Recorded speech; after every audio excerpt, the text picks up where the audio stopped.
If you as an actor are still under construction, if you don't know you yet, you're kind of an unbaked cake. If you are a solid actor, then you can vary the icing, but the cake is going to stay solid. If your cake is still baking, then I think you're going to make a mess.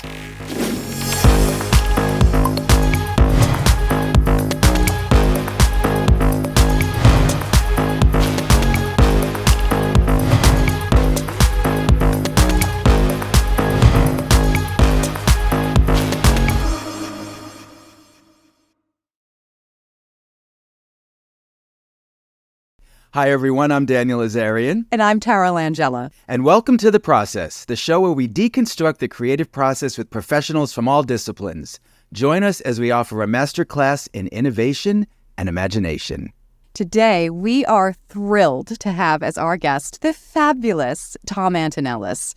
As a Voice Arts Award-nominated voiceover artist, Tom runs the gamut. He is the Renaissance man. Commercials, animation, video games, television, audiobooks, voice matching. I mean, he does it all. He can be seen in such projects as Chip 'n Dale Rescue Rangers.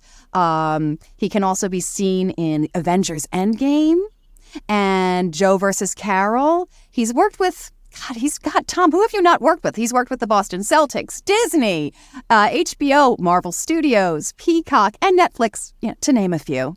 Just a few things. In addition, Tom also, along with his sister, Julie Antonellis, they host a hilarious and heartfelt Voice Arts Award-nominated podcast called Back Through the Basement. Tom, we are so happy to have you here. Welcome to The Process. Thank you very much. Thank you very much. And congrats on The Process. Oh, congrats on this launch. Thank you. It's exciting. We're so excited. I mean, right, who doesn't want to talk about it, right? Who doesn't want to talk about the creative process? I love talking about the creative process. Let's talk about it and get into it and Yes. how we do it, right? Let's get right into So, it. Tom, let's start with the first question we want to ask you is, What does the creative process mean to you? That was one of the questions you armed me with in advance, and I thought about it, and I have probably the most grandiose answer I could imagine. It is nothing short of my life's work. It's my purpose. So, wow, you got me on the first question. Yeah, I think it's when you're an artist through and through to the core, first, there's great beauty in that. And second, that is in an existential crisis right now. And there's a group of folks that think a machine can do what we do. And it can't. So it's also the thing I've self-identified as since the first crayon box.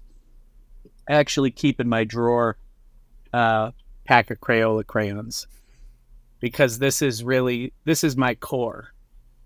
From the moment, this isn't the set, but from the moment I was given my first set, which was 8, this is 16.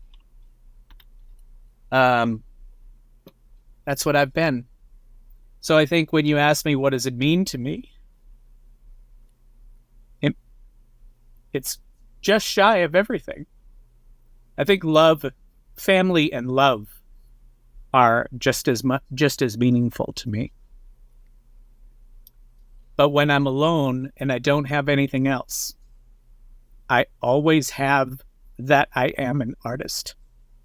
No one can take it away from me. I don't need anyone else to be it. As actors, we kind of sometimes think we need the job to be an actor. In truth, we don't. I don't need anyone else. I might need a piece of paper. I might need a box of crayons. I might need my, I could go get it, but it's like a stadium of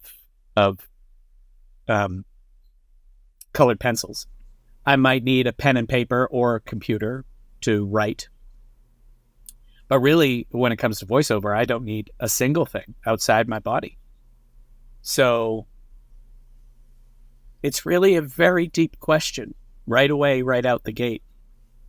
And it kind of is everything to me. Everything plus, love and family. I can't exist without love / family. I can't exist without my art. Fortunately, I don't have to. We all will lose our family eventually. We have the potential to be the last person standing in our family. We have that possibility. But hopefully, we won't ever live without love all the way till our last day. And I won't have to live without being an artist at all, ever, because no one can ever take it away from me. Sorry to wallop you with that answer right out the gate. But frankly, I can't answer it any other way than to tell you it's really everything. Tom, that was magnificent. And I have to tell you, I'm so moved, and we so appreciate your vulnerability and just, allowing us to see into your soul and your spirit. No AI could ever make me feel what I'm feeling right now with your answer. And I agree. That's what this is all about. So you kind of answered my next question, which was going to be, what was that defining moment for you? What was that moment? Yeah. I think we all have that moment and there it is. Yeah. There it is. It's the crayons. No doubt a gift from mom and dad. Don't know which, when I received it. Don't know if it was just something we picked up for the house. But yeah, so I don't know when it was, but it was something that we always had. We always had art supplies in the house. Always. Julie and I both, always doing it. I perhaps, Julie's great visual artist, but I think perhaps that's really something I took and ran with more. And my mother is a visual artist. So she went to Mass Art. She has a degree in art. A fantastic illustrator, my mother. Did you feel that the support or the encouragement from your parents to be a creative artist, that had a lot to do with it? Or do you think you would have found that path anyway? No, I think that was definitely handed to us. I don't know that we would have found it. I think I would have been inspired by many of the same things I was exposed to, and which I'm sure we'll get into in terms of artists who inspired us. But Dad is a performance artist. He's a singer, songwriter, guitarist. Mom is a visual artist and largely illustrator, painter as well. She did paint. Hasn't painted in quite some time though. But yeah, and I'm both of those things. I'm not a guitarist, but I'm a performing artist and a visual artist. And I think Julie would call herself more of a performing artist than a visual artist. But we both do both. But I am both. I am a traditional two-dimensional artist, trained artist in art. And I'm a performing artist of numerous performing disciplines. I want to ask about you're talking about, because you do so many things and you're an artist and all of this. How did that lend itself to performing? And how do you approach your work? Now, you're a theater actor, yes? You have theater training? Yep, I have theater training. Yep. I want to ask about that because I want to, I've always felt that people always talk about there's a difference between theater acting and film acting and voice acting. And to me, acting is acting. Truth is truth. So I want to know how you feel about that and how you approach your work, how you approach a character, and how does that theater training help you or hinder you? How do you approach it? What's the first thing you do when you're approaching a character? How does that affect your process? Right. That has morphed over the years, as always is the case as we learn and learn and learn. Like I'm looking for my note. Oh, here it is. Later tonight, I actually have a table read tonight. I was cast in a table read. So congratulations. My notebook, and this is my script, which I'm not sure I can show. I'll just flash it. Woo! real quick.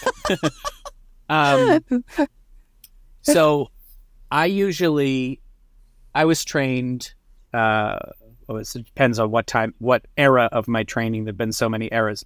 One of the big ones was I study what is said in the other person's line that makes me say my line. So a real quick answer to, for example, script analysis is, or lines, particularly if I have to be off book, is really about knowing why I would say what I would say. Then, of course, what it is we're trying to accomplish with what we say. That's a separate other thing. And then how we're going to say it, as in what the character said. There's so many things to think about. But this was a fast turnaround project, so I really only received the script yesterday, which is sometimes the case with things. Mm-hmm. I don't have oodles of time with it. Reality is first needs to be taken into account. How quickly do we have to actually get into character? So if I have oodles of time, then I can do tons of stuff. But what did I have to do last night, knowing that the entire day leading up to this table read is all the stuff that was pre-planned and a long drive into LA. That's it. So it had to be yesterday, and it had to be, of course, after the script arrived. So that's it. So I said to myself, okay, well, first I have to read it. And I read it. It was very funny. I can't wait to do it. And then I say, how close is this character to me? And the closer it is, the less work needs to be done. And this character happens to be close to me, which is why I think my friend thought of me for it. And then it is looking at the lines, and then it is looking at the job, in this case, the occupation of the character. So many of the things, and I could go into, I have a whole character worksheet that I use in my coaching, which I kind of use myself. And I go through all those questions. And I don't know if I'm really answering your question, but basically it's my approach to a character. This is the process through which I put it. And there is a logistics component about how much time we have to turn it around. Yeah, and so you are a prepper. You are a researcher as much as you can. Because I know some people are researchers and other performers are more spontaneous, and some are kind of, a combination of both of those things. And sometimes we have no choice, right? You work in video games. Anybody who's working in video games, it's a luxury to receive something ahead of time to be able to work on that. Most of the time you're going in there and it's like, here's the script, there you go. And that's why I asked about theater training. And I know Dan can attest to this as well, because I do think when you have that the theater training, in my opinion, it gives you the muscle memory. It gives you the techniques to call upon to be able to make those decisions for character very fast when you have to. Absolutely. I remember when we were working with a friend of mine who had done Taekwondo, and he was kind of senpaiing me, teaching me what he knew. And we would do, for example, we do this agonizingly slow punch, just working every, when does it supinate, pronate, whatever the word is. I can't remember those two words, one from the other. Right. And one day I said, Rob, I'm not fighting your wisdom at all, or the wisdom of who taught you, but I do want to know, what is the main reason that we are so approaching this so achingly? And he gave me the answer that I was happy to do the work, but this made so much sense. And it applies to so many things. We agonize now, Tom, so that, remember, this is a martial art, so it's meant to be there when you need it, to defend yourself. We agonize, for example, over the nuances of a block, so that if you need to, all that you need is the core of it, the day that you need to defend yourself. And I went, oh, of course. So drilling, I've taught ballroom dance for so many, many years. Drilling is why we drill so that when we do it, we can be more free. Yeah. Yes. And so, or so that we can get a direction in a booth on the day of a video game and have, where we prepared blah, blah, blah. And they say, you know what? You're sounding a little bit like the lead. Let's say it was me. Tom, you're sounding a little like Paul Rudd, who's our lead. Can you give it to us in a Cockney dialect? And I'm like, yes. Because that's ready to go. Because you're ready to rock. You know what I mean? You're prepared. Mm-hmm. Yeah. Talking about on-the-spot corrections like that, I'm just interested because, many times you'll rehearse a role and let's say you're going to do an accent or not, and then they throw something at you like, oh, we want you to do it in accent right away. Many times, and many actors will say this, it can be difficult because then you start playing the accent as opposed to actually just doing the part with an accent. So how do you, let's say in that specific example, how do you throw in an accent that you did not prepare in a live record session and still keep the acting honest and not let the accent run away from you? Oh, those are all great questions. That's an hour-long discussion in and of itself. But I'll give you the Cliff Notes version is people should study dialects not under duress. Yeah. So the point is, because if you know that there's a chance that you will be called upon to reach for an accent or dialect, I think that's the argument to begin to study dialects if it wasn't part of your training already. It's like planning so that you're ready. That piece alone, PEACE, that piece alone would provide a great deal of calm under the demands of a last minute or unexpected pivot like the one you described. The second thing you asked about is not going, losing the reality and playing the accent or the dialect. I said this the other day in a meeting. I can't remember what circumstance it was in, but they liked it. And I was like, okay, I'll stick with that. That's a good analogy. If you as an actor are still under construction, if you don't know you yet, you're kind of an unbaked cake. And if you add an accent or a dialect to that, but you don't kind of know your craft, that's the type of actor who is more prone to play the accent or the dialect because they don't know their acting chops. Who is that? If you are solid, like my acting cake is solid, so I can change the icing no matter what. If I'm good with the icing, like decent with the dialect, I will still be able to act under it. It will only be a thin veil between me and the microphone, or me and the audience, or me and the scene partner, or whatever it is. Because it does require thought to maintain a dialect that isn't your native speaking voice. So it requires a little bit of thought, but no more thought than making sure that you're in the light when you're on stage. It's something that has to be done while you're acting. You have to be in the light. You can't be out of your spotlight. So there's a certain amount of having nothing to do with the scene that you need to think about when acting. Same with on set. You need to be, if you need to be on your mark, otherwise the focus puller is screwed up. There's a certain amount of that, or a perfect example would be for a film would be, what's it called? Continuity matching. Like if I put down my drink on a certain line, I have to put down my drink on that line in every take. Otherwise, they won't cut together. Those things don't have anything to do with the scene. So maintaining that stuff it's kind of part of the job. Maintaining a certain distance from the microphone in voiceover it's always part of the job. It's not part of the character, but it's part of you can't do the scene without blocking. You can't do the scene without being in the light. You can't do the scene without matching. You can't vacillate your distance from your mic. Those are things that need to be maintained.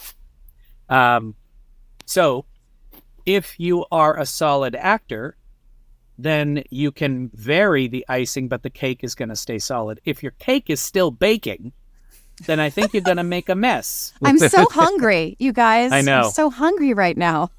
I want cake. I want cake. You know what, Tom? It's almost like in terms of Tara was speaking about theater versus acting, let's say for voice or for film. You have that base of acting from truth or whatever your technique is. But can you talk a little bit about the tone or the style? So in other words, if you were doing a part on stage and you had to project your voice to someone in the back, as Right. opposed to being on a movie set, as opposed to doing an audio drama where the microphone is 2 inches from your mouth, there's a difference that you have to adjust while still maintaining, the part. And I'd love to hear what you have to say about that. Yeah. So those are, interestingly, that makes me think of a separate thing too. There are demands of the genre. So if we could talk about genre as in what you asked about was more realms of acting, the theater realm, the on-camera realm, the voiceover realm. But in those realms, there are genre expectations. For example, commercial versus video game versus animation versus, by the way, under that, there's kids animation, Yes. super grounded animation like Arcane, self-referential funny animation like Family Guy and Star Trek Lower Decks. So there's all kinds of, we could call them knobs. If you imagine like a bank of knobs, like the beginning of Back to the Future, where Marty is turning up every knob on the thing and getting ready to strike the, then blow out Doc's amplifier. I picture a bank of knobs, bass, treble, whatever, all those other knobs. So let's see. I'm going to set my acting to, on camera. Let's say I'm doing like when I was on Winning Time with on HBO, which just got canceled after 2 seasons. Winning Time.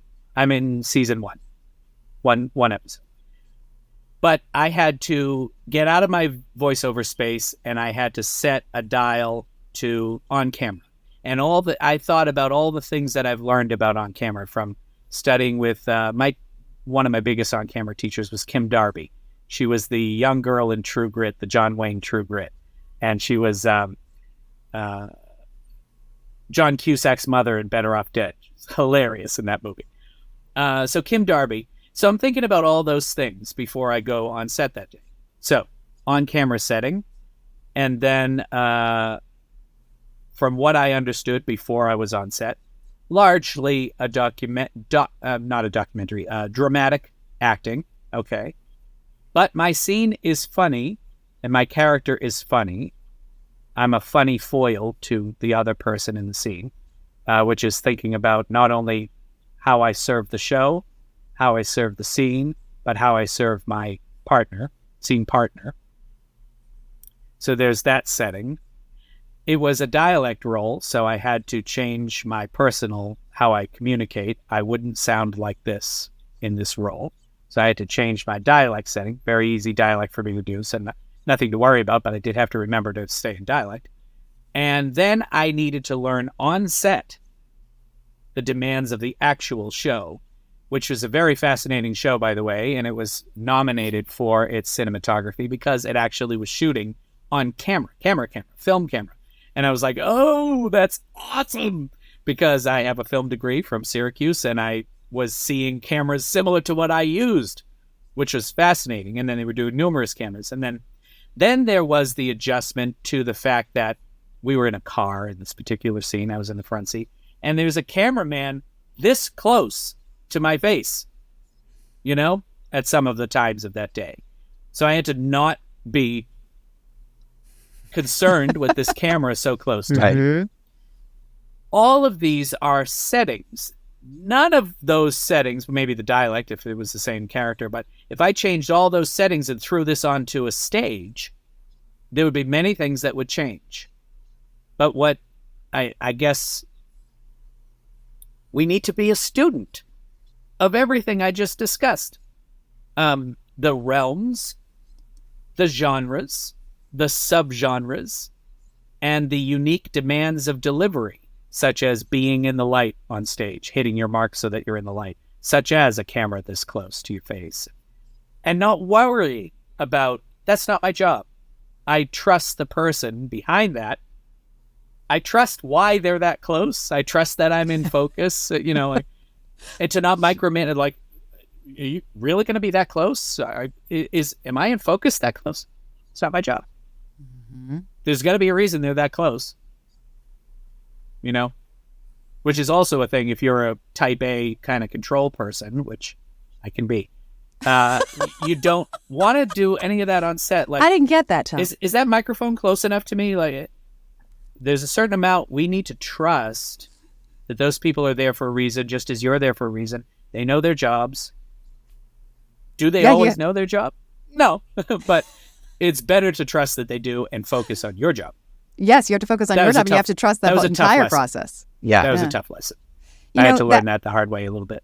That reminds me of a quote which you were talking about. Stella Adler has a quote where she says, "Your curse," she calls it the curse. Your curse is that you have chosen a form, an art form that requires endless study. It means that you have to read, you have to observe, you have to think, so that when you turn your imagination on, it has the fuel to do its job. Which So is wonderful. The fabulous Stella. Yes. Oh, Whoa. hey, all right. Tom, Love. I actually studied with Stella, Oh my goodness, really? and we had that book. Yes. Oh, wow. That's what a for wonderful for gift. 3 years. Dan has Yeah, great it was- Stella Dan. stories. Great No, Stella I, stories. that's why I think I loved working with you so much on Magic Rocks. Yes. Was you completely understood the genre that we were doing. Yes. thank you. And we did, and we didn't have to explain it to you. You just knew it. And what was so beautiful about it was you brought so much to the table. You know, for everyone to know, Tom played like 9 characters in an over-the-top satire comedy, and literally changed his voice for each one. But there was a lot of, I don't want to say ad lib, but you just brought so much that wasn't even there that, Yeah. you know, and we just went with it because it was so on target. You really did understand everything about what we were trying to do with that. Well, I have to say, it was very well written. It was very funny. And what you did tell me helped me link into it. But thank you. Thank you very much for that. And I just want everyone to know you played both Paul McCartney and John Lennon. Yes.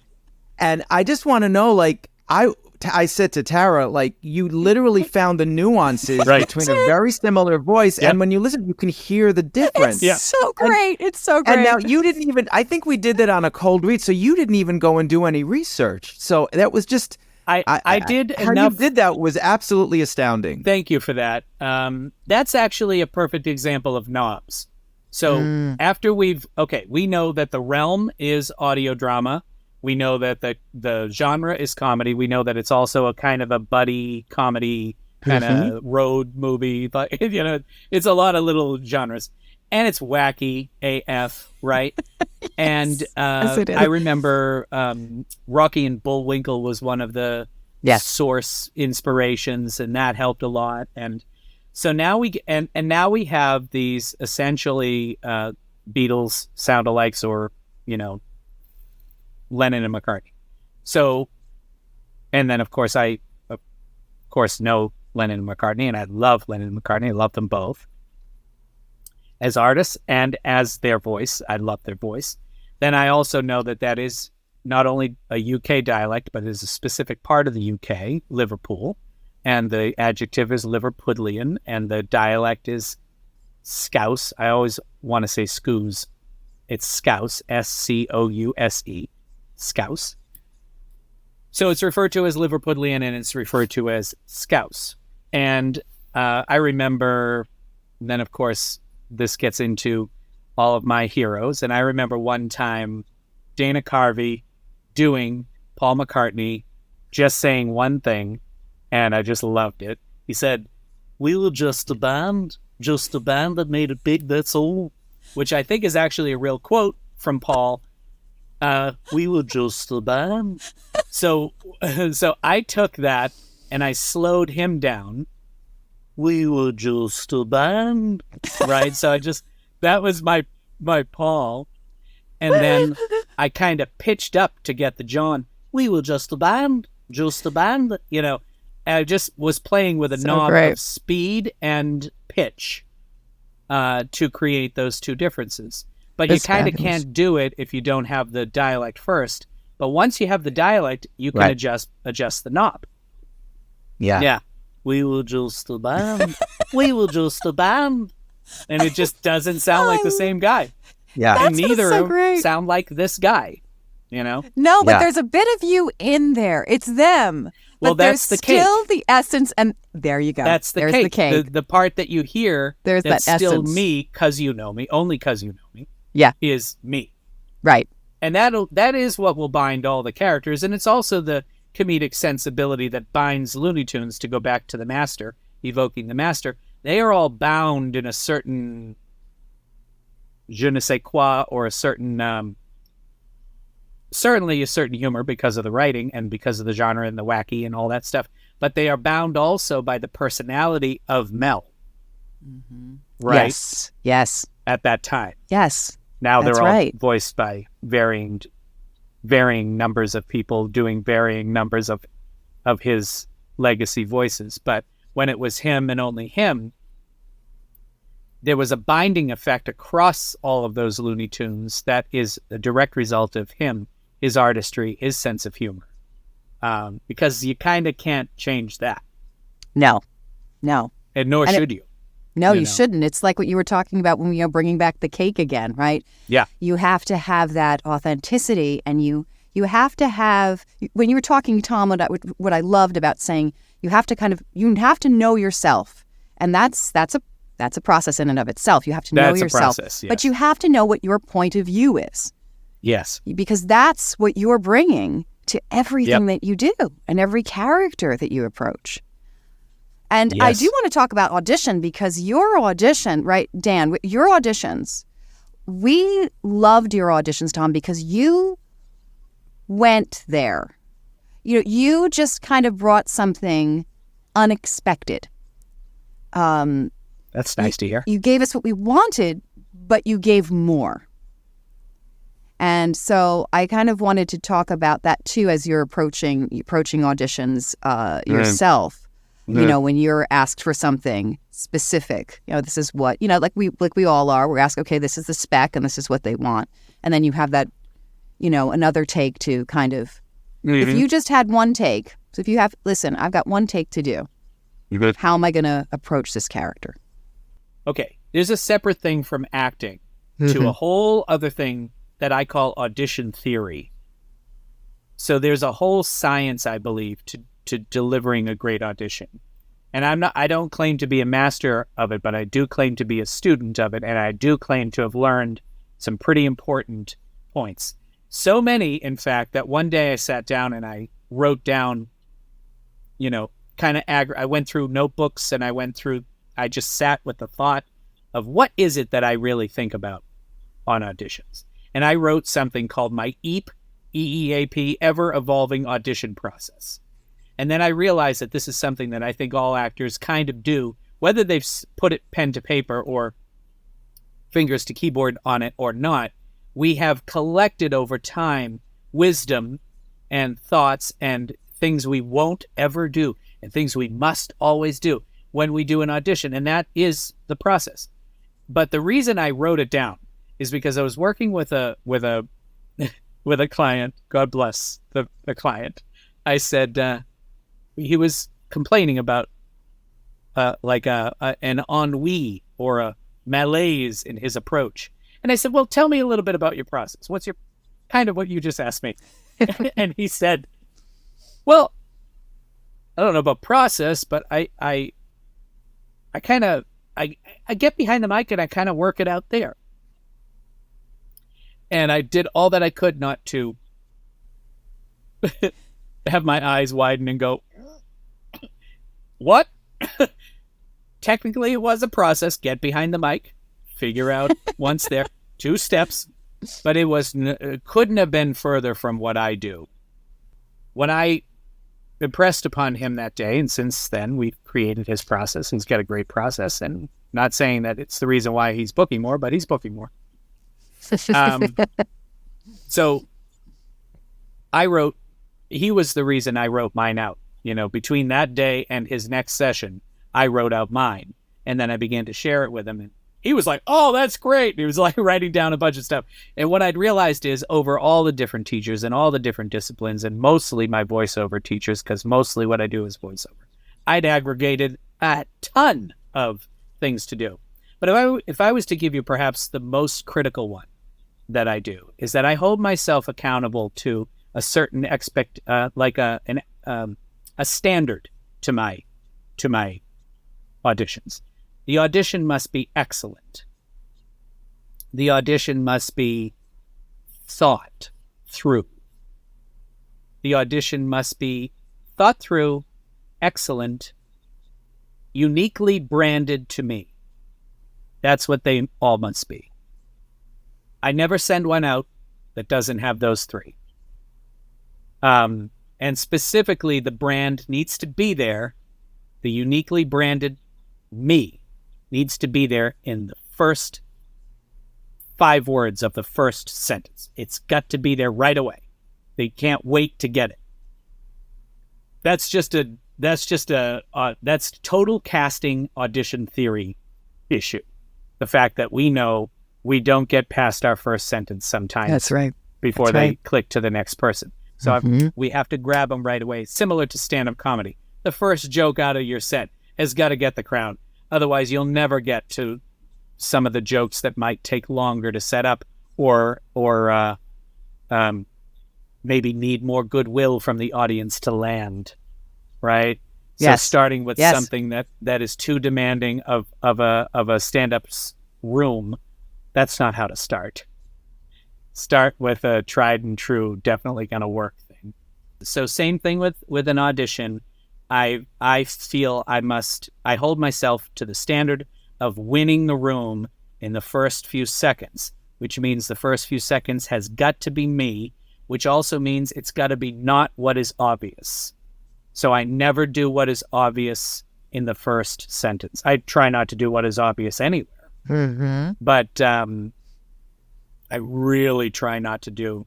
If the first sentence is, at Bank of America, we care.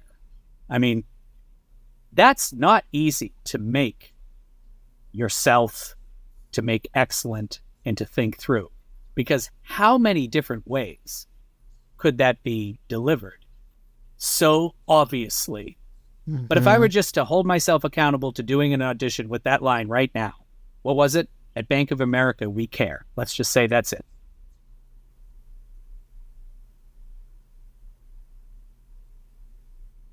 I think I would need to really think about something I care about. Me, Tom Antonellis. So I might say, at Thick Skin Creations, my production company, we care about, and then I would say what I care about. So, for example, I would say, at Thick Skin Creations, we care about reaching people through stories of nostalgia and stories of family, stories that can never fails bring a tear to your eye. We care about family. At Bank of America, we care. Now it's infused with me. And it's acting. It's commercial. You just did a commercial. And what I love about that is it's acting. It's real. It's authentic. You're a real person. So it's not acting, like it's real, it's authentic, it's me. And it's you. And it's rooted in something deeper than a bank. Yes. So when it's heard about a bank, it'll resonate. But that's what I love, Tom, because so many times people are like, oh, it's a commercial, so I just blah, blah, blah, blah, blah. No, it's still, you still have a point of view. You still have, right? So it's all acting, all of it. Actually, in that case, what you're describing is the person who forgets.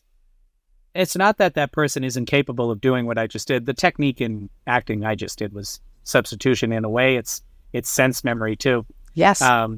Don't tell Stella. Don't tell Stella. Right, Don't right. tell Stella. Well, to be fair to Stella, I also have, Oh, we could have a whole conversation about and to the be fair miser to both technique. of them, I also have Mamet, who just Mamet. deconstructs all of them. But actually, it's really great. about taking the best of them all, and I know it's coming. yeah. But so that actor who missteps or doesn't hold themselves to what I just held myself to and demonstrated is forgetting is making the mistake of doing the sound of a commercial. That's what's so insidious about voiceover. it's too easy to do the sound of what you being asked to do, not a real fleshed out, as you said, point of view or character. A character is simply a point of view embodied, So yeah, it's too easy to do a commercial. It's too easy to read that line and go, at Bank of America, we care. I can do that any day of the week and twice on Sunday. It's you just have to have a mimic's ear and have heard a million of those commercials to do that. Mm-hmm. It's like what Stella says, being general or being specific, and you should never be general. You have to be specific, and you just did a whole illustration of that. That's exactly right. That specificity was so specific. Yes. Tom, I wanted to ask you, because, I mean, this probably doesn't happen to you often, but clearly someone is hiring you because you're bringing your creativity and your mind and your analysis of everything you've said. All of that becomes Tom Antonellis, the professional creative, the professional voiceover actor that is hired to do something. And they expect you to use your talent and your intellect to create something because that's what they are hiring you for. And what happens when you have the creativity part, but then you have the professional part where the end goal is to give the client what they want? And let's say the client is telling you to do something that you feel is not the right choice. How do you deal with that? Diplomatically. That's it. Diplomatic. No. That is, well, I would proceed with diplomacy and with the heart that is the same heart they hired me for. The same caring about the project. Good example would be I did, you mentioned Boston Celtics as one of my clients, and I did a commercial for them, which was nominated for a New England Emmy. We didn't win. We lost to the Red Sox. Oh. But it was nominated for an Emmy. That's fantastic. And it's a great little spot. And actually, if you search on YouTube, if you go to my Instagram and click the link in the bio, brings you to a link tree, and the link tree has it as a button. It was for, Boston, it was for the Celtics and a brewery called Jack's Abbey talking about beer, right? I mean, can't be more Boston than that. It's great.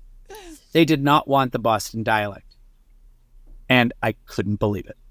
Wow. And I said, what do you mean? You want me to do a Celtics spot in cooperation with Jack's Abbey for a beer called Pride and Parquet, which has the word parquet, which of course is going to be parquet. And you don't want me... It didn't compute. And they shared with me that they didn't want it to be an over... Dude, you got to get Pride and Parquet. Like, they didn't want a ridiculous... And I get it. And I was like, oh, okay. Sure. Yeah, no, I get it. So I said, what about this? What if I'll do the general American that you're asking for. But what if I do, a take two in the dialect? And they said no. A second time, they said no. It's okay. Just give us the general American. And I said, I'm going to give you the general American. I'm going to kill it. But I'm going to throw on a Boston accent. It's no skin off my nose. I want you to hear me do it. They said no a third time. They said, no, it's okay. Seriously. Well, all right, you can, but we're not going to use it. And if you do, don't do it a lot. Don't do a lot. I said, no, if it were a dial, I would set it to 4 or 5. That's it. Just a hint. They said, okay, but I'm telling you, they're not going to use it. I said, all right. I did it their way, and I did it my way, and you will hear the way I did it in the commercial. Because not only did they choose my way in the commercial, they used my audition in the commercial. I didn't even have to do the session. It was so exactly what the client wanted and it fit with the music or like the length they were like, where do we send the check? And yes, we're using the Boston. You know, at no time did I tell them they were never wrong. There's no right, wrong. That's right. It was, I believe you should hear this. If I didn't care, if I didn't really feel that the things would have been improved by those suggestions, I've learned enough to know that not every notion is an improvement. It's just a notion. But if the notion is an improvement, I'm not afraid to speak up. That's why you're an artist. I have had a client say, no, it's fine. Just do it the way it is. I have had that, but I've never had a client be upset I put forth the suggestion in the first place. Well, you're bringing something, you're bringing something extra special. You care about the project. You're bringing that heart to it. And you're giving them something they didn't realize they wanted. You know, what I'm offering in that moment is just as much my judgment as every other part of what I've been brought in for.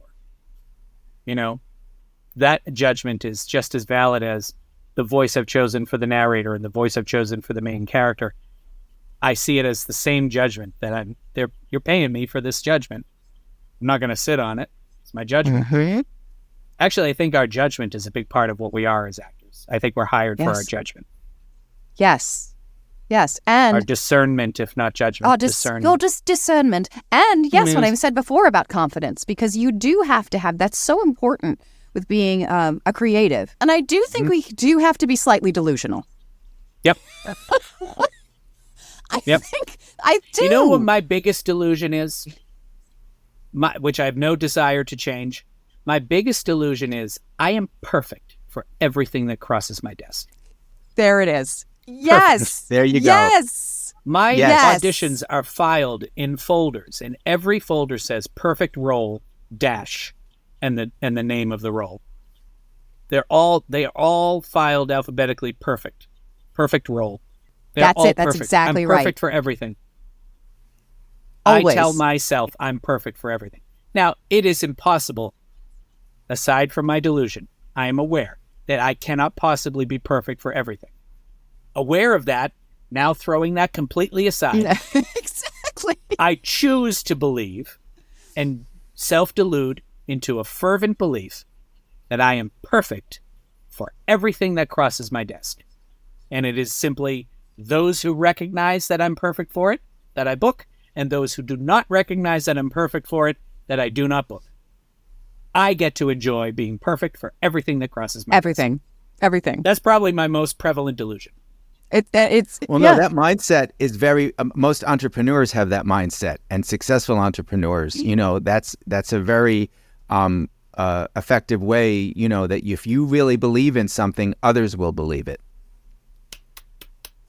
Thank you, Daniel. Well, Tom, you're our hero. Well, we really, really appreciate you with your vulnerability and just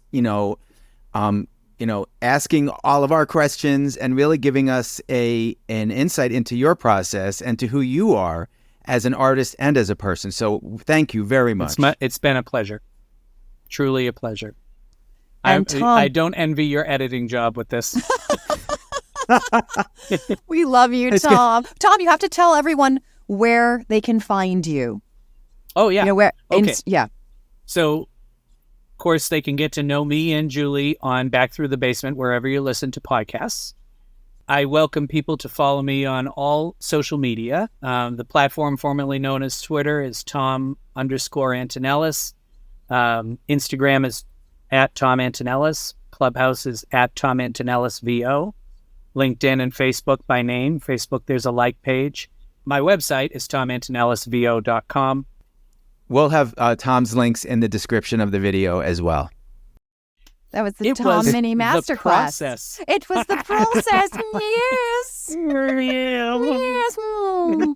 Yes. Love it.